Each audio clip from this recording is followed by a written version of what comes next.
Hello, boys and girls, and welcome to this episode of The Invisible Critic in the sub-series, The Forbidden History of the Globalist Conspiracy. Today, we're going to talk about this guy, Napoleon Bonaparte, perhaps the most significant historical figure of the 19th century, and he ties all into this one-world globalist conspiracy, which he was opposed to.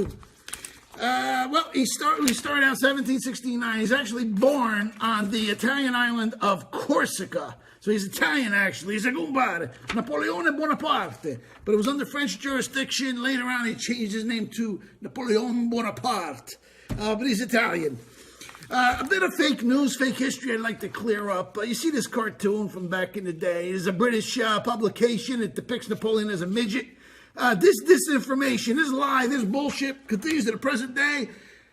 These fake historians, they say he was a tyrant because he had little man syndrome. He was short. He felt he had to prove himself. In reality, he was 5'7", which was average height for back in those days. It's like being 5'10", 5'11" today. So that's fake news. I wanted to dispel that.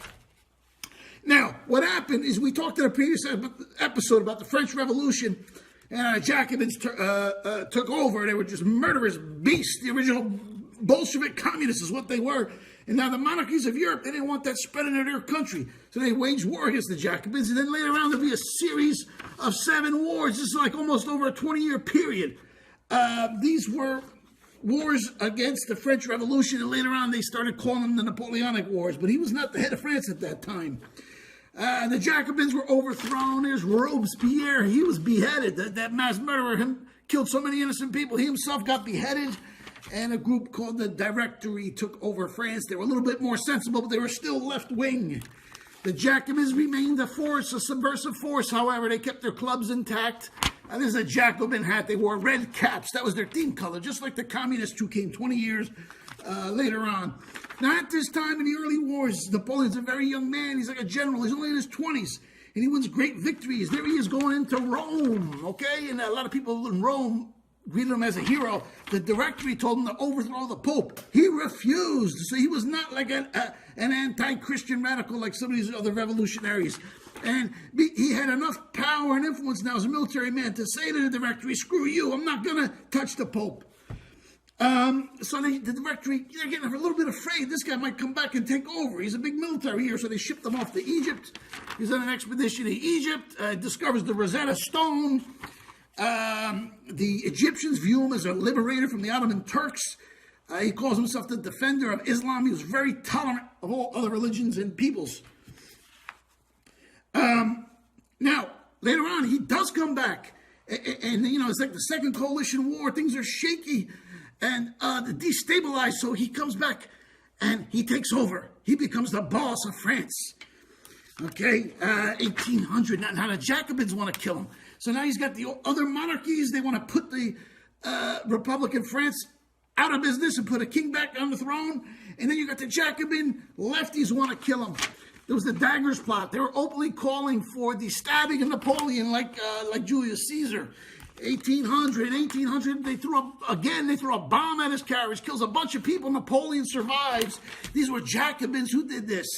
But he was able to then crush the Jacobins.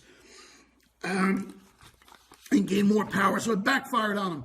All this time now, the British are leading coalitions. So the Jacobins are out, but they still want to wage war because they don't want France to become strong. And this is Britain leading all the coalitions. So they're no longer fighting Jacobins. Now they're fighting Napoleon's France, and he only wanted peace. That's all they wanted. 1803, Louisiana Purchase. Napoleon sold all this land to the United States. He raised money to fund his wars in creative ways. He didn't want to crawl to the moneylenders. And this is part of the reason later on the Rothschilds turned against him. He hated money lending. He hated the practice of money lending. 1804, he becomes the emperor of France and other states that are aligned with France. Okay, there he is in the Notre Dame Cathedral that little faggot Emmanuel Macron just burned down. There's a lot of history. So he's the emperor now. And he's got his brothers sitting on the throne in places like Holland and in Italy and in Spain, because these countries these kingdoms were waging war against him, led by the British. And he had to put his own people on the thrones in order to make the peace. So he wasn't out to conquer all of Europe. And as emperor, he was a different kind of emperor. He was against the old system. That's why in his book, you need to get this book, Napoleon versus the Old and New World Orders. He was also against the old world order of monarchies with a stratified nobility at the top and no, if you was born poor and you're not born into the higher class, you couldn't move up that easily. He put in a system of schools that's still in place today, the lycée. It's all based on ability. You could be dirt poor, but if you're smart, you could rise up in French society under Napoleon. There was his brothers, Louis and Joseph. He put them on different thrones of Europe. Now, all these countries in the coalitions at one time or another. Always the UK, but then there was Prussia and Austria and Sweden and Russia. He makes peace with Russia, though. There's a medallion of Napoleon, huggy with the Tsar Alexander. Now, 1808, this is a big year. He issues a bunch of edicts pertaining to the Jews of France. His big picture is he wanted them to become Frenchmen and kind of assimilate them and move away from this, we're just Jews first mentality. That was his ultimate plan. But he wants them to get honest work. So he puts these heavy restrictions on the Jewish moneylenders. And the Jews refer to it as the infamous decree because it cost them a lot of money. He liquidated a lot of debts. He forgave a lot of debts. And he forbid the lending of money at interest except in certain circumstances. So that's when these sons of bitches, the 5 sons of Rothschilds, now he's cutting into their action. So they start pouring heavy money into funding the Allies to defeat him. And you go to a previous episode I did on the Rothschilds. Now, you got to go in order with this shit. You can't jump around. You got to watch these videos in order. But you remember, I did an episode on that film, 1934 Hollywood, portrays the 5 Rothschild brothers. And they're all plotting, how are they going to finance the Allies and take out Napoleon. They portray it as if you're doing their civic duty because Napoleon was some kind of tyrant. Now, in reality, they didn't want his monetary philosophy gaining hold because it would put them out of business. That's the truth. 1812, a war would stop, and then it was a year later it would start again. Stop. 7 wars in total over almost like a 20-year period. 1812, he has to go back into Russia. Even after he had made peace, because the British intriguers got Russia back in the war. That's why he's going into Russia. It's just like Hitler 130 years later. These countries keep waging war against them, so he's got to go and do a regime change. He didn't want these wars. He wasn't out to conquer the whole continent. That's bullshit. 1814, finally, that campaign in Russia took a heavy toll. His army come back, was devastated by typhus. And it's just too much, all these years of war. Finally, get weaker and weaker. The Allies come into Paris. And Napoleon is overthrown and he's exiled. And then they put the brother of the previous king, they put him on the throne. Louis, I think he's Louis the 18th or something. Okay, so they put him back on the throne. Napoleon's exiled in Elba. Okay, and then he escapes Elba. He comes back on a rowboat with like only 100 men. And then the new French king sends his army out to stop him. And Napoleon gets off his horse. He says, here I am. You want to kill your emperor? Go ahead. The men, instead, they bowed down. They switched sides on a dime. And he came back, overthrew the king again. And now there's another war, the final war, the 100 Days War, they call it. And that ended at the Battle of Waterloo. The British and the Prussians ganged up to stop Napoleon for one last time. And it was always heavily funded by the Rothschilds. There it is in the film. It shows the Duke of Wellington. He's with Rothschild, begging for money. And in this particular scene, he's asking Rothschild how he gets all this advanced information. And this is from a sympathetic film, and it confirms that he used all these carrier pigeons.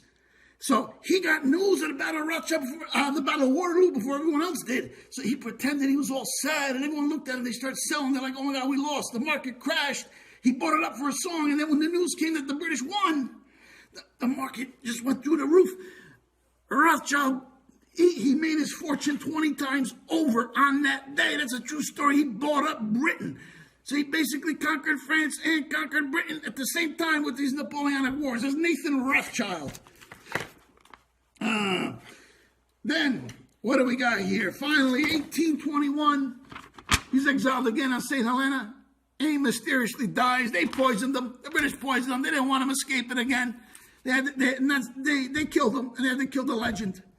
Now we're going to fast forward a bit, 130 years later. There's Hitler visiting the tomb of Napoleon. And he was forced to go into France for these same reasons, because everybody was ganging up on him. and he went and he paid tribute to Napoleon. What else we got? Now, towards the end of the war, they had something called the Congress of Vienna. And Rothschild, he was all over this because, he had his agents there. He paid for the defeat of Napoleon. So, he's getting something out of the deal. So they had all this, we're going to emancipate the Jews and give the Jews rights and this, that. And it was the first attempt to bring Europe together, like the preliminary European Union. That's what the Congress of Vienna was. It didn't quite go down that way. We'll get into that in a future episode of how the Tsar kind of killed that deal. But that's what came out of that war, the Congress of Vienna, which was an effort to create an early kind of League of Nations business. But anyway, I did the best I could in a limited amount of time. You want something more thorough, you need to get this book, Napoleon versus the Old and New World Orders. He was against the monarchies. He was also against the Jacobin, Illuminati, Rothschild scum. It's all in here. I got a link down below. So that's all I got today. Make sure you subscribe and share this video.